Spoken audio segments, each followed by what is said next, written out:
Cleaning a dump valve out of a cappuccino machine. Drain the tank below the dump valves. Pull dump valve individually, one at a time, so as not to confuse one with the other.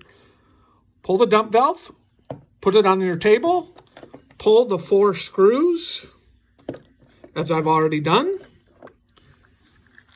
Take the dump valve apart. It will either be the screws or pins that are in there. Pull the dump valve apart, and what you're wanting to do is get to the plunger inside. The plunger will have lime built up on it if it's leaking.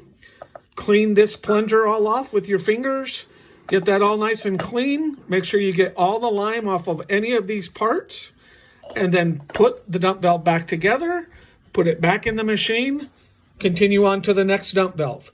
Pull each dump valve, clean, reinsert, and when you're done, you want to run on the rinse cycle, run water through each one of those dump valves to get all of the, if there's any lime left over, get that all cleaned out.